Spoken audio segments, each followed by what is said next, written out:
So yeah, I'm the author of a new book called How to Fix the Future. I'm based in California. My background is as an internet entrepreneur and also as an author. It's my fourth book. My first three books were critical of the digital revolution.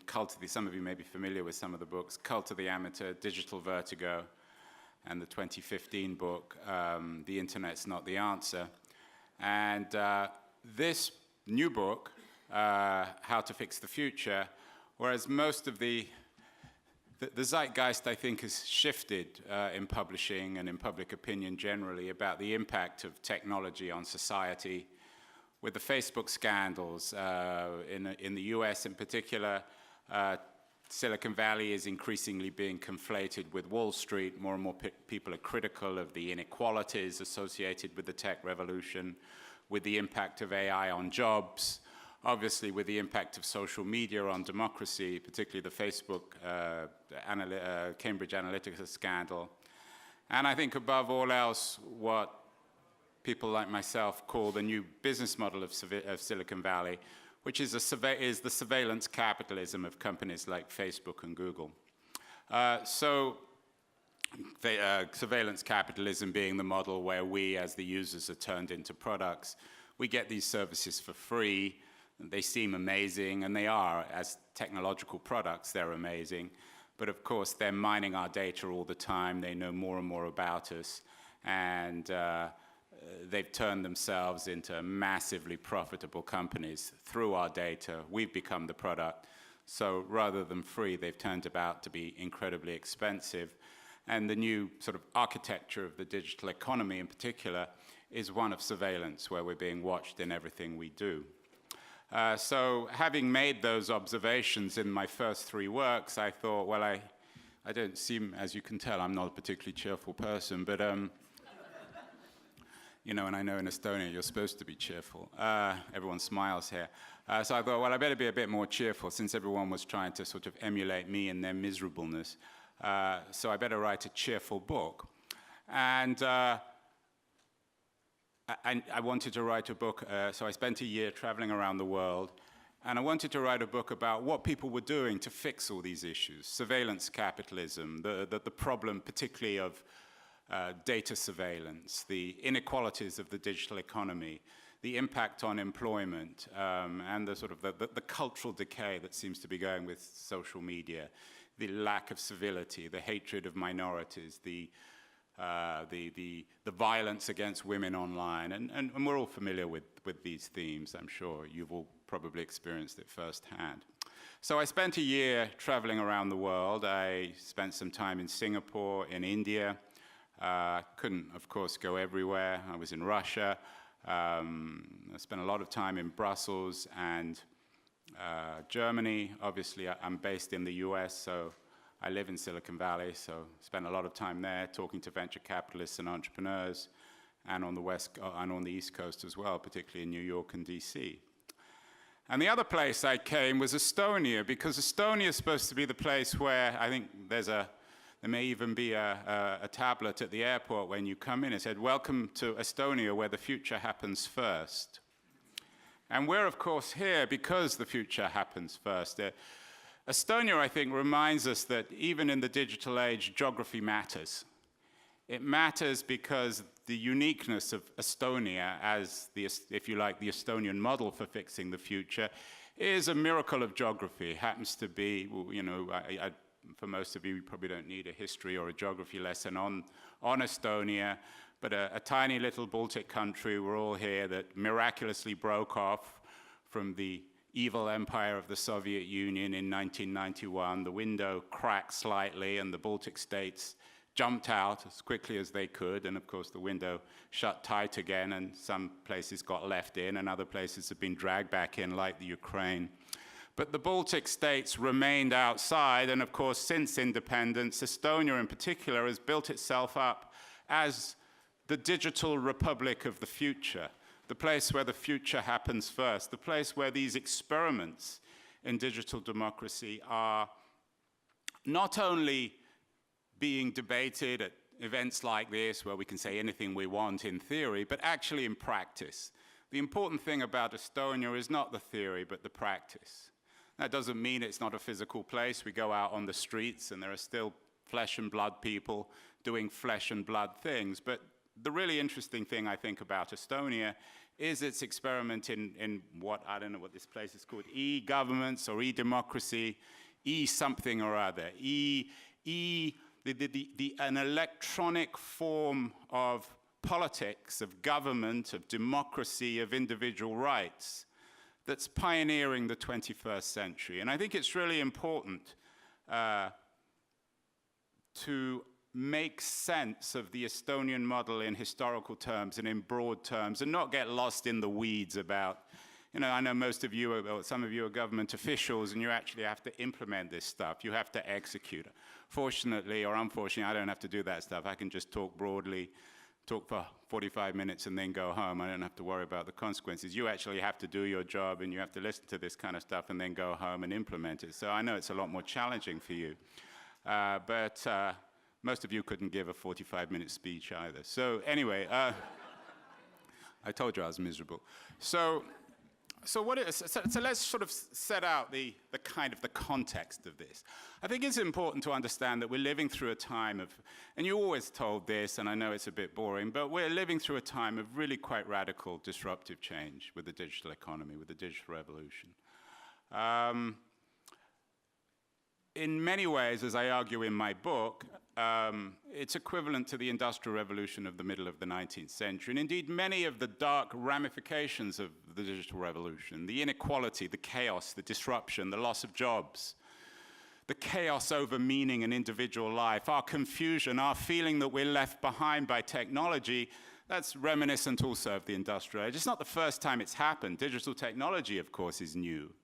But the disruptive nature of technology, its impact on society, on individuals, on the economy, and above all else on politics is not new.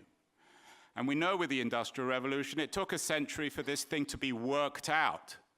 And particularly in the geography where we're at, in East Central Europe, perhaps particularly to the east, in the old Soviet Union and in Central Europe, the real catastrophe of communism was played out in the context, I think, of the great debate of the industrial age. The great debate about of the industrial age of what was the best kind of organization in industrial society?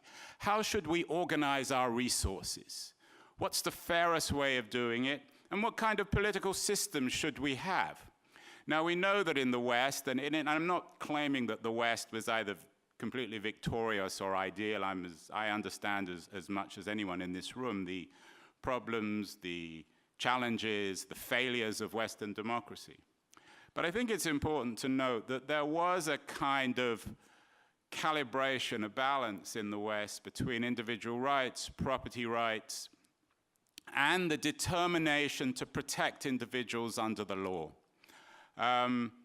This was, I think, most clearly articulated, if you want to look at a book, John Stuart Mill's On Liberty, mid-19th century book, which was a reaction to the utilitarian philosophy of his godfather, Jeremy Bentham. I don't know how many of you are familiar with Bentham's ideas, but as a utilitarian, Bentham argued that we were essentially the sum of our likes and dislikes. Essentially, we were algorithms, we were computers, we were adding machines. And the utilitarian argument went that we could essentially be added up, we could be calibrated, and policy and politics and an economy should somehow reflect that. Mill reacted against that. Mill argued that history is made by people who think differently, people who challenge orthodoxies, that we can't quantify the human condition. And Mill argued that the key attribute of democracy was protecting our privacy, protecting our individual selves, because that's where the real action of history took place, inside ourselves, as thinkers. Not necessarily as doers, but as people who thought against orthodoxies. And Mill argued that the nature of democracy was one where we should be protected, that our rights should be protected, and we should essentially be allowed to think whatever we want, and the state had no right to essentially interfere in our private lives. Now, we know that there was and that became, I think, the essential building block of Western democracy. It was articulated in philosophical terms by Mill in On Liberty, and in legal terms, I think, by Brandeis, Louis Brandeis, and other American legal thinkers, Supreme Court justices, in their determination to protect our privacy. Privacy then, human privacy, became perhaps the central pillar of Western democracy, the core thing, the thing that needed to be protected if we were to maintain democracy. Now, we know that there was an alternative model developed to the east of the United Kingdom and America in the Soviet Union, a form of state-centered socialism, which rejected much of Mill's arguments and suggested, in some ways, a sort of idealized totalitarianism, where the state had a right to get inside us, that we didn't essentially, as individuals, have rights. There was a rejection of democracy and a rejection of the market. And the great debate of the 20th century was the debate between Western liberal market philosophy and the arguments being articulated, obviously, in the Soviet Union and then later in East Central Europe as the Soviets colonized this part of the world after the Second World War. Estonia, as I said, as a very tiny player, was somehow dragged into this, although didn't seem to have much of a legacy. The debate, of course, ended with the famous mistake by Francis Fukuyama that we were at the end of history, but certainly the people spoke, and they said in 1989, in 1991, that they pulled down the statues of Lenin, they rebelled against this form of socialism, this rejection of individual rights. And it seemed as if history had come to an end, as Fukuyama so famously and I think mistakenly argued, that somehow everything was resolved now. 1989 was an important year, but it perhaps wasn't so much important in the context of the revolution against Leninism or Stalinism in East Central Europe. But something else happened to the West in 1989. A few hundred miles southeast of Berlin, where the real action took place when the wall came down, I guess a kind of new wall was being built or imagined, or a new world without walls was being imagined. There was a guy called Tim Berners-Lee, you've all heard of him, of course, the father of the World Wide Web, and he came up with his idea at CERN in Geneva of the World Wide Web. This was, the internet had existed for 50 years really before, or certainly for 20, 25 years before Berners-Lee. But nonetheless, in '89, Berners-Lee put into place the essential building block of the digital revolution, which was the World Wide Web. And we know since '89 there has been enormous disruption, radical transformation of society, and it's only just beginning.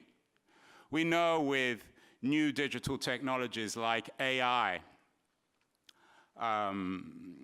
virtual reality, augmented reality, blockchain, these technologies are all now in their kind of earlier stages. As an entrepreneur in Silicon Valley, we know that timing's everything and we're always too early until we're too late. And at some point, the worm will turn and these technologies will be real. It's hard to know whether they're actually real now, although they're becoming more real, certainly AI and perhaps blockchain. You know, as an entrepreneur, I was one of the early people in the internet in '95, so I know what bubbles are, and perhaps the blockchain thing is a bubble. But I also know that bubbles are real, and eventually they become something more real than just economic kind of frenzy. So anyway, we're in the middle now of a new kind of revolution. It's the equivalent of the Industrial Revolution, a revolution which disrupts and transforms everything. We've seen it in media, with the destruction of newspapers. We've seen it now in transportation with Uber. We're seeing it in hospitality with Airbnb. We're seeing it in finance with cryptocurrency, which are undermining and challenging the very order of things, the nature of central banks and central currencies. We're seeing it in healthcare. We're seeing it certainly in politics and in government. And I think it's important to stand back and think, well, what are we seeing in government? What is the debate? What are the issues on the table? And why is Estonia interesting? I think it's important to lay out, if you like, 4 ways that countries are responding to the digital revolution in terms of new forms of government, because we are indeed seeing new forms of government, new ways of organizing power. These are, of course, all driven by data. The core nature of the digital revolution is that of big data, of this eruption of data. When Mill was writing in the middle of the 19th century about protecting individual liberty, we weren't these Catherine wheels of data. We didn't spew data everywhere we go. We didn't carry these, I've got it over there, we didn't carry supercomputers in our pockets. Indeed, in 10 or 15 years, those supercomputers are going to be sewn into our hands or our foreheads. You may laugh nervously, you should indeed laugh nervously, but that's the reality. Technology doesn't stop. Moore's law, the thing, Gordon Moore being the co-founder of Intel, this is the thing that's driving everything. The engine doesn't stop, whether we like it or not. This thing is moving forward. But the core nature, I think, of the revolution is of this huge amount of data that now, some people argue that data is the new oil, it's the new value. It's certainly creating enormous wealth. The 5 most highly capitalized companies in the world, Microsoft, Amazon, Google, Facebook, I always forget the last one, Apple, easy one to forget, right? They're all essentially big data companies of one kind or another. They're all valuable because of their amassing of data. They're all in the business of knowing us intimately, some more than others. Google and Facebook, Amazon has a different way of knowing us, but they're all data companies. And of course, governments now are becoming increasingly driven by their determination to rule around data. Because if data is the new oil, the new money, the new value, the new, not scarcity, but the thing that everybody wants, unfortunately it's not scarce enough. It's kind of abundant, at least in terms of the people who hold power, then it becomes the organizing principle of government. Now, as I said, I think there are 4 models, if you like. 2 negative, 1 sort of negative, and 1 positive. The positive, as you can guess, is our birthday boy here, Estonia. And let me start with the 2 negative. The worst one of all, I hope there are no Chinese people here, or certainly no Chinese government people. The worst one of all is, and if they are, they're probably recording what I'm saying, and I won't get a visa next time I go. By the way, they're translating my book, and my publisher said to me, you better find a Chinese reader to read it to make sure that they haven't taken out all the bits you're critical about China. So if any of you read Chinese, apply for a job here afterwards. The Chinese model, of course, is to recreate 1984 in a digital context. What the Chinese are doing is using their incredibly sophisticated technological power, and they are incredibly sophisticated both in a public and private sense, using this technological power to amass huge amounts of data about all Chinese citizens. I don't know whether we should be calling them Chinese citizens or subjects or prisoners. Indeed, you know, in a 1984 context, living in China is like living in a vast prison. Jeremy Bentham imagined that prison as a utilitarian. He called it a panopticon, a place where people were watched all the time. Bentham, who happened to be doing this project in the last part of the 18th century for Catherine the Great, another well-known autocrat to the east, imagined that this was good. I guess the Chinese government imagined it's good. It creates efficiencies. I was just overhearing a conversation earlier with a couple of government ministers talking about the Chinese model ensuring efficiency. It does, of course, ensure efficiency. The Chinese model is incredibly effective, and it is a compelling and seductive model. And that's why the West needs to get its act together, because if it doesn't, it's going to get trampled on by the Chinese model. And it's terrible for everyone because it's the least democratic model imaginable. Because, of course, what the Chinese are doing, and they're doing this officially, unambiguously, unashamedly, is they're amassing huge amounts of data about all their citizens and then determining government policy around that. So people are being rewarded with houses and jobs if they're politically correct, and they're being punished if they're not.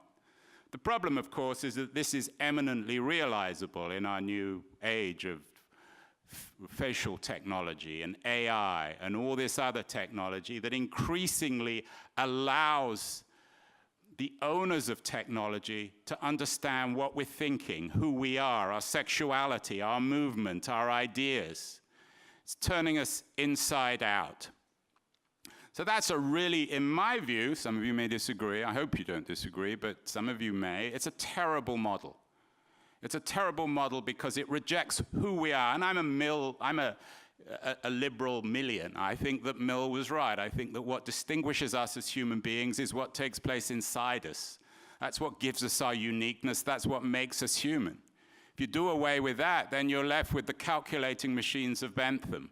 Then we're just computers. And in an age of AI, we lose because we're going to be enslaved to the algorithm. The only way we fix things truly in the 21st century is carving out a space independent of the algorithm, where we're the masters of the algorithm, and that takes place inside us, and it can't be quantified. So the Chinese model, I think, is a really bad one. The second model, which is really bad, is our friend Vladimir Putin, to my right, certainly not my left, who is, of course, using data as a tool, as a weapon, to essentially undermine his enemies, particularly Western democracy. It came out in the Cambridge Analytica scandal. It's clear that Putin is using the big data revolution, especially the user-generated revolution that does away with the curation. I wrote a book in 2007 called Cult of the Amateur. Even I didn't predict Putin. I wish I had. I mean, he was around them, and I never imagined what he would do. But I argued in 2007 that when you do away with the gatekeepers of information, when anyone can publish anything, it's liable to be deeply corrupting and corrupt, because anyone can do anything, and most people aren't particularly honest. So in contrast to the sort of utopians and idealists of Silicon Valley, I suggested that it would undermine truth and our sense of what was happening in the world. I never imagined Putin, but that is, of course, the logical conclusion. So, you know, the Russian internal system is rather inefficient. It's a sort of haphazard kind of digital authoritarianism. They're not as effective as the Chinese, and the Russians aren't sophisticated. I mean, there are good Russian programmers, but the Russian state is, as it always has been, is extremely inefficient and is not really able to muster its resources to compete on the world economic stage. So the Russian model, I think, is in some ways of our four models is the least interesting, but it's important to mention. Then I think there's the Western model, the sort of the Anglo-American model, the model that doesn't really understand what's going on, the model that is trying to maintain 19th century democracy in the context of the digital revolution. A model that is trying to protect our rights, but isn't really orchestrating radical economic, radical digital change. I did an interview with a German journalist yesterday, and he asked me the question, why isn't Germany Estonia? Why isn't Germany pioneering the digital governance revolution? Why aren't they aggregating data? Why aren't they leading the world in this sense? And it's a really good question, because I think this would be, given the sort of the collapse of moral authority in the US in particular, the dysfunctionality of its government, its increasing lack of credibility, the fact that it's the laughingstock of the world, given Brexit and Britain's somehow sort of suicidal attempt to leave the world stage, not lead, leave. The Germans have actually a remarkable opportunity to pioneer, and in my book I have a chapter on Germany, and I think of the great powers, Germany is the most able and likely and viable to actually, to borrow a sort of a popular German term, re-engineer the Estonian revolution. Because what's happening in the Western democracies is nothing much has changed. There's a kind of ideological party crisis. The parties don't reflect the realities anymore. We have increasingly distrust of government, mistrust of government. There's a kind of a consumer hysteria about privacy and data. People don't trust anyone, themselves, each other. Meanwhile, they're all on social media, which of course in reality is deeply antisocial. So I think in the West, not much is happening. And I think, as I argued earlier, it's really important for the West to get its act together. Because if it doesn't, if it isn't able to come up with a compelling version of digital democracy, if it's not able to incorporate this radical new technology in its politics, as it has done in its media, in its transportation systems, in its hospitality, in its financial systems, then it will lose the great debate. It won the great debate of the 20th and 19th century, and particularly in 20th century over Soviet communism, because it came up with a system, a viable democratic system that worked. Today, the Western democracies aren't working. So we're left with our fourth category, this little country on the north eastern edge of Europe, a place that for most people is a footnote at best to history. Now, I think it's important to note, and as I argue in my book, is that Estonia isn't the only country experimenting with digital democracy. Estonia is not the only place that is trying to rethink government. I also have a chapter on Singapore, and I know that the democratic credentials of Singapore are a bit dodgier than those of Estonia, and it's Estonia, I think Singapore is somehow caught between China and Estonia. But it's important to note that the Estonian model is being experimented with elsewhere, and indeed in Scandinavia, in Finland and Sweden in particular, particularly Finland, there's been a lot of thought and changes, and indeed the original Estonian experiment was predicated on, I think, what happened in Finland and sort of improved on. So what are the Estonians doing that's so interesting? Why does it offer an interesting model? I mean, the obvious thing you've all been hearing at this conference is they've digitalized everything, all records. So Estonian citizens, and they are genuine citizens in contrast with Chinese so-called citizens. These are people, but I don't think they're citizens. They certainly don't have citizen rights in China, but in Estonia they do. Estonia is, of course, a full democracy with elections and so on and so forth. What the Estonians have done is essentially digitalized identity. Their e-governance initiative is built around a new kind of sense of identity where everything is put online, where all services, from taxation to birth records, to medical records, everything has been digitalized. Now, this in itself is a foundation, but I don't think it's necessarily the revolution in itself. It doesn't change government. So everyone has digital records as opposed to paper, big deal. So rather than getting our medical records in physical form through the mail, which is of course unreliable and prone to surveillance, people can open our letters. So in the Estonian system, which is built on a kind of blockchain-like technology, but it's pre-blockchain. Yesterday I spent some time with the Estonian president, the lady who was here who gave the opening keynote. And I spent also some time with Sime Sikkut, I don't know if he's here, who's the CTO, a very interesting guy, the CTO of Estonia. It's the one country in the world with not only a CTO, but someone who actually acts as the CTO. He talked about, I said to him, what's the next big thing? What could you do if you had all the resource? And he said, essentially, build a blockchain, an actual blockchain foundation so that it would guarantee transparency in this new system, transparency and security. What, of course, though, is so important about Estonia is that it bucks the trend in terms of Western democracies. Whereas everyone in the West, particularly in the US and the UK, they don't trust their government.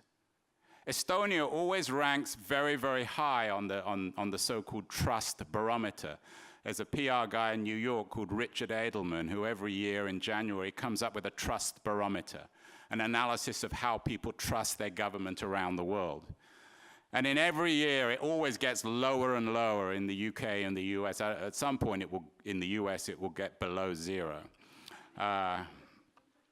Whereas the only two countries where people seem to actually trust, or one of the few two countries where people actually trust their authorities, their state, are Estonia and Singapore. What's interesting actually about Estonia is that on these trust barometers, people don't trust their political parties any more than they do in the West. They mistrust the parties, but they trust the state. Now, this is a legacy, obviously, of of Soviet occupation. It's a legacy of the relative sort of ethnic homogeneity of Estonia. It's a legacy of its size, and it's a legacy above all else of the success of the Estonian economic model. The president said to me yesterday that the reason why people are happy, why they trust their government in Estonia, is because they've delivered. When the Russians left, the average monthly salary was 30 rubles. Today, it's 1,300 euros. It still doesn't make it as rich, certainly as rich as Singapore. But it's such a dramatic increase that it's quite understandable that people trust their government. What's interesting, though, I think, above all else about the Estonian model, is that they've rethought the social contract over privacy. Now, the old mill idea, which I talked about earlier, is that privacy is essential, that it defines us as human beings, that we must build our government infrastructure, our institutions, our laws around the protection of privacy. And as I said, I love Mill. I think On Liberty is one of the most important books written in history. It's coherent. If you haven't read it, you should read it. It's an absolutely masterful sort of summary of liberals' principles. But when Mill was writing in the middle of the 19th century, there wasn't Facebook, there wasn't Google, there wasn't a big data economy. And what's changed, obviously, over the last 150 years is that we've created this radical transformation of our economy and society, so everything is run around data. When I was researching my book, I spent some time with President Ilves, who was the previous president for a couple of terms of Estonia, a very sort of colorful character, very different, I think, from the current president. Much more, sort of, for those of you who know him, those are the people who are laughing. Sort of an intellectual showman. I wouldn't say a clown, but certainly a showman, someone very creative, and actually I think very brilliant. He's based now at Stanford University. And what Ilves said to me, and I think this is the heart of the revolution, we were talking about Edward Snowden, and what Ilves said to me was, Snowden got it wrong. And he was implying, of course, that Snowden was essentially a 19th century Mill liberal, although Snowden wouldn't like that idea. He thinks he's more radical than he actually is. But Snowden, of course, was obsessed with secrecy and surveillance and protecting rights. What Ilves said is, in this new age, we cannot protect data. We just can't. There's too much of it. It's flying off us at every imaginable place. And it's going to fly off us even more intensely with all these new technologies, with technologies that will become essentially tools to identify everything about ourselves. Now, that doesn't make technology bad, but what Ilves said to me, or what I think he implied to me, which I think is why the Estonian experiment is so important, is that we need to build a new social contract in this big data age. The age of Louis Brandeis and John Stuart Mill has gone, for better or worse. So we need to rethink the social contract. Under Brandeis, under Mill, the social contract was one in which the state guaranteed our privacy. It was quite simple, and we behaved ourselves as citizens. That was the contract, and it essentially worked for a couple of hundred years. But today, I think that contract has been smashed, not because anyone has misbehaved, but because technology has changed the terms of contract. Technology has changed the very nature of the relationship. So what are we going to do when we have all this data? What are we going to do when advanced countries like Estonia amass the data? How are we going to make sure, and this is the great question of our age, how are we going to make sure that the government who owns this data, who knows everything about their citizens, how are we going to make sure that they don't become China and use it to punish dissenters, use it to promote their own interests, use it to empower themselves and indeed enrich themselves? How are we going to make sure that they don't use it like the Russians to wage war on everyone who isn't like them? The problem, of course, in the West is that they're kind of missing all these issues. They're wandering along as if nothing has changed, and eventually something dramatic will happen, and they're forced to acknowledge what's happening. But Estonia gets it, and I think what they're doing is building a new social contract. The core element of the Estonian experiment, and this is, it's not technology. Technology is important, but technology is never very interesting. Technology is never the interesting thing about technology. What's interesting about technology are its social, political, cultural ramifications. And what's interesting about the Estonian model is that they are constructing a new kind of democracy, where the state indeed does aggregate everyone's data. But we have a new kind of transparency. I think it was actually Lina. When I was doing my research, I spoke to there's a sort of mafia of leading technologists in Estonia, Lina and Sim and all these other people. So I talked to all of them when I came. And one of them gave me the best example. He said he was driving, he was at a conference in Estonia, and he lived in Tallinn. He was living outside, so he was driving home. And the police stopped him. And I think there was a problem with his number plate, or he had a muddy car, or there was some issue. He hadn't done anything wrong. Now that record, after he experienced that record went online, and the police were able to look at his data. They were able to essentially breach his privacy. They were able, in Mill's terms, I guess, to undermine his individualism. But the point about the Estonian model is that it's transparent, because the state has to tell the citizen when it looks at his or her data. So there's a mutual transparency. And indeed, it's new technologies like blockchain that can ensure this. So this is the model that I think we have to embrace. This is the model that Estonia is pioneering. It sounds simple. And I guess intellectually it is kind of simple. But firstly, in practice, it's very difficult to realize. And secondly, it requires not only a trustworthy government to implement it, but a political system where trust is not scarce, where people trust their government. The problem, of course, in the West is that we don't trust our government. The problem, particularly in America, where I'm from, is that people have such an antipathy, such a distrust to government, that this very system of e-governance, of putting all our records online, of creating a digital democracy, is, in many people's minds, particularly libertarians, the preconditions of a new kind of authoritarianism, even totalitarianism. So once you put this into place, you're halfway to Beijing. But I don't think that's the case. You're also halfway to Tallinn. You're halfway to a viable system of mutual accountability, mutual transparency. The problem with the digital revolution at the moment is there's neither real transparency or accountability. That's why we all behave so badly online, because we're not accountable, because we hide behind anonymity. One of the things I really like about the Estonian system is you can't hide behind anonymity. So given the way in which records are put online and everyone's identity essentially is digitalized, if you choose to make a comment in an Estonian newspaper, you do so using your digital identity. Everyone knows who you are. You're Sime from Tallinn. And of course, the person claiming to be Sime from Tallinn is not actually Vladimir from St. Petersburg up the road, which is the game that Putin has been playing in the West, because you can be anonymous, because no records are put online.